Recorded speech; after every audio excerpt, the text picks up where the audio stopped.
Imagine a man named John. John is 64 years old. He is a retired teacher, a grandfather, and by all common standards, he is healthy. He doesn't smoke. He watches his weight.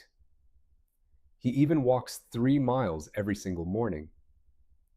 Last Tuesday, John followed his usual routine. He had a light dinner, watched the news, and went to bed at exactly 10 p.m. He kissed his wife, told her he'd see her for coffee in the morning, and turned off the light.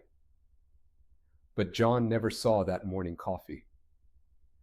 At precisely 3:24 a.m., while the rest of the world was silent, John's heart simply stopped. There was no dramatic clutching of the chest. There was no cry for help, just a quiet, devastating biological collapse in the middle of the night. When his wife reached out to wake him the next morning, she didn't find her husband. She found a cold reality that millions of families face every year. I am Dr. Jonathan Caldwell, and I am here today because I am tired of seeing good people die in their sleep from things that are entirely preventable. In my decades of clinical practice, I've had to have that heartbreaking conversation with grieving spouses far too many times. They always ask the same question: how? He was so healthy. He did everything right. But as a physician, when I look at the data, I see a much darker truth. Sudden death is almost never truly sudden. Your body gives off silent signals for months, sometimes years, before the final event. The tragedy is that we've been taught to ignore them. Today, I'm going to reveal the midnight betrayal. We are going to discuss the specific, dangerous habit that John, and perhaps you, was doing every single night right before bed. Something he thought was helping him, but was actually turning his blood into thick sludge and his arteries into brittle glass. If you are over the age of 50, what I am about to tell you is not just medical information. It is a survival manual. We are going to look at why the hours between 2 a.m. and 4 a.m. are the most dangerous time for your heart, and I'm going to show you exactly how to protect yourself before you put your head on the pillow tonight. Let's get into the science of why sleep can sometimes be your greatest enemy. To understand why John died, we have to look at what happens inside your arteries between the hours of 2 and 4 a.m. Most of you believe that sleep is a time of total rest, but for your cardiovascular system, it is actually a period of extreme stress. During the deepest phase of REM sleep, your body undergoes a massive physiological shift. Your heart rate fluctuations become unpredictable, and your sympathetic nervous system, the fight or flight response, can suddenly spike, even while you are dreaming. But there is a much more sinister process at play. In the early hours of the morning, your blood naturally becomes thicker. Your internal clock increases the levels of a protein called PAI-1, which prevents blood clots from breaking down. Evolutionarily, this was designed to protect our ancestors from bleeding to death if they were attacked by a predator in their sleep. But in the modern world, where our arteries are already narrowed by inflammation and plaque, this natural thickening of the blood becomes a lethal trap. Around 3 a.m., your cortisol levels, the primary stress hormone, begin their steepest climb to prepare you for waking up. This surge in cortisol causes your blood pressure to rise sharply and your blood vessels to constrict. If your arteries are already stiff or calcified from the habits we are about to discuss, they cannot handle this sudden pressure. They don't stretch, they crack. Imagine a garden hose that has been sitting in the sun for years. It becomes brittle. When you suddenly turn the water pressure to maximum, the hose doesn't expand, it bursts. That is exactly what happens inside the coronary arteries of thousands of people every single night. This is why the risk of a massive stroke or heart attack is 40% higher in the morning hours than at any other time of day. John didn't die because he was unlucky. He died because his blood was as thick as molasses, and his arteries were as brittle as glass at the exact moment his body hit its natural peak of internal stress. And the most tragic part? He was doing three specific things before bed that made this outcome almost inevitable. Let's look at the first hidden trigger that turns your sleep into a biological minefield. But how do you know if your body is currently following the same dangerous path as John's? The most terrifying aspect of arterial calcification and nighttime cardiac risk is that it doesn't always show up on a standard blood pressure cuff during the day.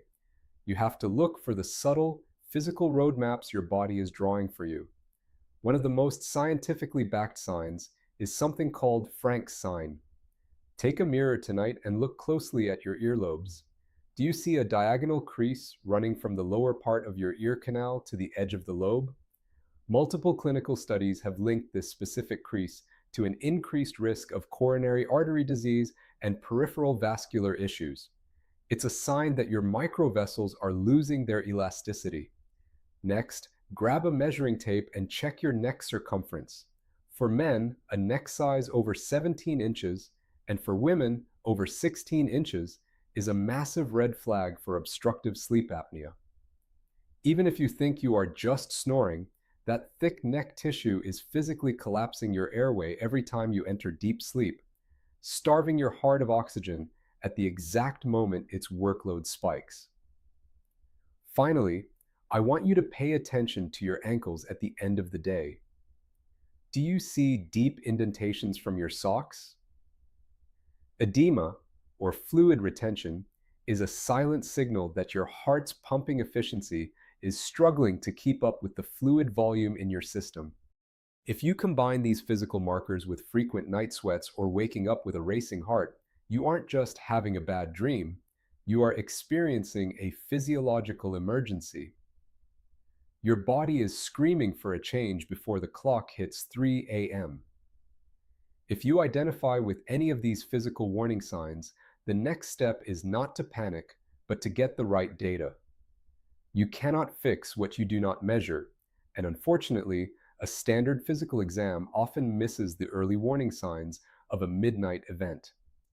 To truly understand your risk, you must become your own health advocate and request 3 specific tests that most doctors don't run by default. First, you need a coronary calcium scan, also known as a CAC score. This is a simple, low-dose CT scan that literally looks into your heart to see if your arteries are turning into stone. A score of 0 is perfect, but any number above that means the calcification process has already begun. Second, you must check your high-sensitivity C-reactive protein, or HSCRP. This measures the level of microscopic fire, or inflammation, in your vascular system. High blood pressure alone doesn't cause strokes. It is high pressure combined with inflamed, brittle walls that causes the rupture. And third, stop relying on just a fasting glucose test. Request a fasting insulin test and a lipoprotein A check. Lipoprotein A is a genetic marker that acts like extra sticky Velcro in your blood, making those 3 a.m. clots much more likely to form. If your doctor tells you that your standard EKG looks fine, remember that an EKG is only a snapshot of your heart at rest in a brightly lit office. It tells us nothing about how your heart struggles in the dark at 3 a.m. when your oxygen drops and your cortisol spikes. Getting these specific markers is the only way to move from guesswork to a life-saving strategy. Now, let's talk about the immediate steps you can take to dismantle this biological time bomb before you put your head on the pillow tonight. First, we must address the midnight calcium mistake. If you take a calcium supplement, move it to the morning and always pair it with vitamin K2 and vitamin D3. Vitamin K2 acts as the biological traffic cop that pulls calcium out of your arteries and pushes it back into your bones where it belongs. Second, implement the 4-hour fast rule. Stop eating all calories at least 4 hours before sleep. This prevents the insulin and glucose spikes that turn your blood into sticky sludge during the night. If you must have something, make it a small amount of pure, healthy fat or a high-quality magnesium glycinate supplement. Magnesium is nature's ultimate vascular relaxant. It helps dilate your blood vessels and calms your nervous system, directly countering that 3 a.m. cortisol spike. Third, if you are a heavy snorer, stop sleeping on your back immediately. Gravity is your enemy here. Use a specialized pillow or a simple tennis ball trick to keep yourself sleeping on your left side, which improves lymphatic drainage from the brain and keeps your airway more stable. Your body is an incredible self-healing machine, but it cannot repair itself if you are suffocating it and poisoning your blood vessels with misplaced minerals every single night. John didn't have to die that night.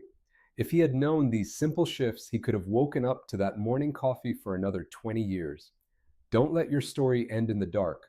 Take charge of your biology, get the right tests, and change your nightly routine starting tonight. I'm Dr. Jonathan Caldwell. Stay informed, stay proactive, and I will see you in the next video.